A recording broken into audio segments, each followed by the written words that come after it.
6 polling agent ہوتے ہیں، یعنی ہر فارم کے اوپر کم سے کم ایک وقت میں کوئی 8-9 بندوں نے دستخط کیے ہیں،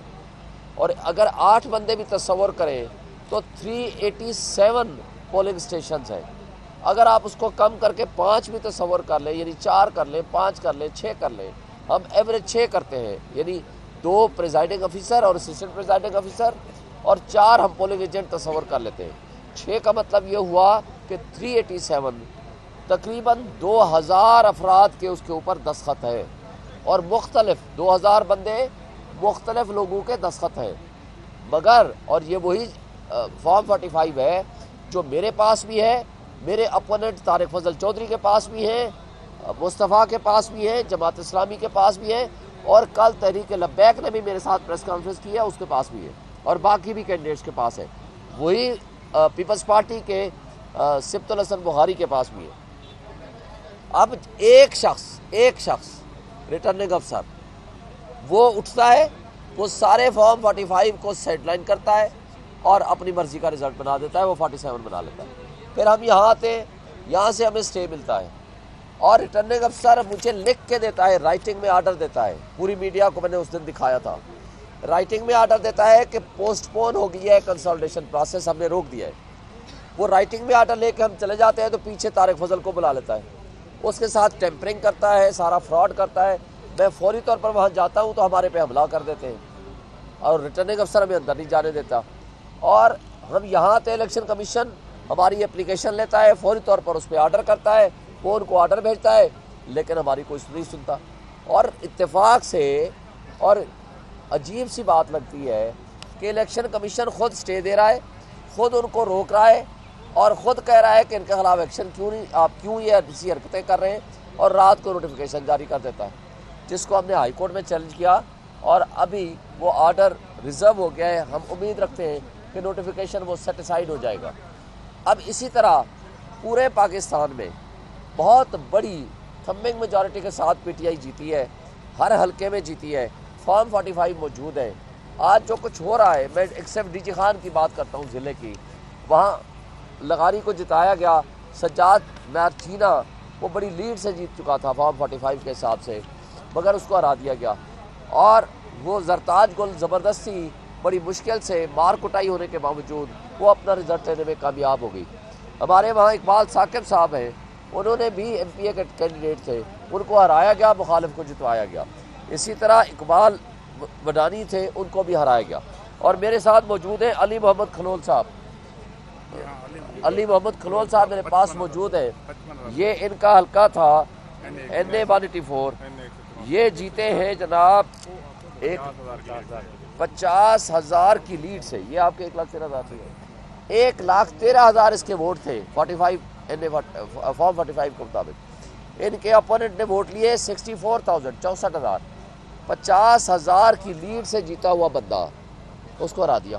اور یہی حال پورے آپ ڈی جی خان ڈویژن میں ہے، پنجاب میں ہے، اور بہت ساری کراچی میں ہے، بہت ساری جگہوں پہ۔ اب میں سوال یہ کرتا ہوں کہ جو لوگ کل آپ نے وہ اترے ہوئے چہرے، وہ فراڈ، وہ کرپٹ مافیا آپ نے اکٹھے بیٹھے ہوئے دیکھا، جس کو پی ڈی ایم 2 کی شکل آپ کہہ سکتے ہیں۔ پی ڈی ایم 1 نے جو اس ملک کی تباہی کی ہے اور جڑیں کھوکھلی کی ہیں، وہ اب پی ڈی ایم 2 جو کہ جس کو حقارت کی نگاہ سے دیکھتے ہوئے عوام نے مسترد کر دیا، اب اشرافیہ کو اور اس بدماشیہ کو ہمارے اوپر مسلط کیا جا رہا ہے۔ اب میں یہ کہتا ہوں کہ جو فراڈ، فورجری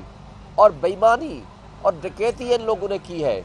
ان کو شرم و حیا ختم ہو گئی ہے کہ کس منہ سے آپ اکٹھے ہو کے اور پھر ہمیں کہتے ہیں آپ سیاسی نہیں ہیں، آپ ہمارے ساتھ نہیں بیٹھتے۔ ہم ان کو کہتے ہیں کہ جو آپ نے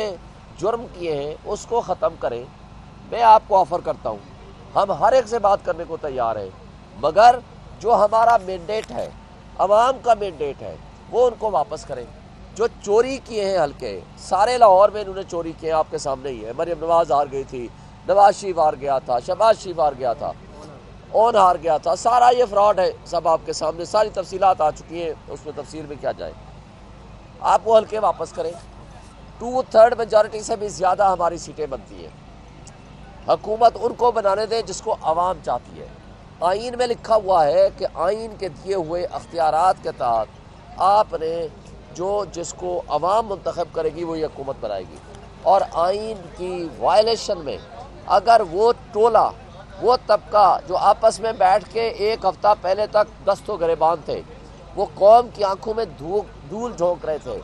آج پی ٹی ایم 2 بنانے جا رہے ہیں، یہ ملک کے لیے تباہ کن ہوگا۔ لوگ ان کے اوپر ٹرسٹ نہیں کرتے، عوام کو